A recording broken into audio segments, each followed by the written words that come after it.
પૂજ્ય આશારામ બાપુનો નરેન્દ્ર એમના ચરણોમાં આશીર્વાદ માટે લેવા આવ્યો છે. એનાથી વિશેષ કશું જ નહીં. ફરી એકવાર સૌનો ખૂબ ખૂબ આભાર. હરિઓમ. તો હરિઓમ પણ કે છે, છેલ્લે હરિઓમ આશીર્વાદ માટે લેવા આવ્યો છે. એટલા માટે એ વાત આપણે કેવું પડે, હરિઓમ પણ કે છે. તો મૂળ એ વાત છે કે અહીંયા જે 3 જેટલા આશ્રમો છે એ પણ તોડી પાડવાની નોટિસો અગાઉ પણ આપી ચૂકી છે, કે જિલ્લા કલેક્ટરે આપી છે. એક મંદિર પણ છે, કારણ કે ઓલિમ્પિકમાં જે કંઈ ખર્ચ થવાનું છે એમાં લગભગ 5 લાખ કરોડનું અંદાજવામાં આવે છે, બધું થઈને જે ખર્ચ થવાનું છે.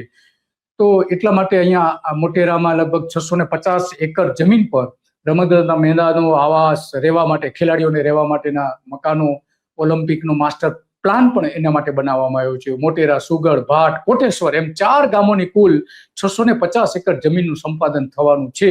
તો આ 5 લાખ કરોડનું ખર્ચ થશે, પણ ગુજરાતમાં તો 33% ગરીબી છે. તો આ મૂળ વાત એટલા માટે છે કે ત્યાં 280 એકરનું જે જમીનમાં સ્પોર્ટ્સ કોમ્પ્લેક્સ બનશે, રમતગમતના સ્ટેડિયમ બનશે, પ્રેક્ટિસ માટેના સ્પોર્ટ્સ સુવિધાઓ ઊભી કરવામાં આવશે. 240 એકરમાં ઓલિમ્પિક વિલેજ બનાવવામાં આવશે, જેમાં ખેલાડીઓ, કોચ, સ્પોર્ટ્સનો સ્ટાફ પણ રહેશે. ઉપરાંત સાબરમતી નદી કાંઠે 50 એકરમાં ઇન્ફ્રાસ્ટ્રક્ચર કોમ્પ્લેક્સ પણ બનાવવામાં આવશે.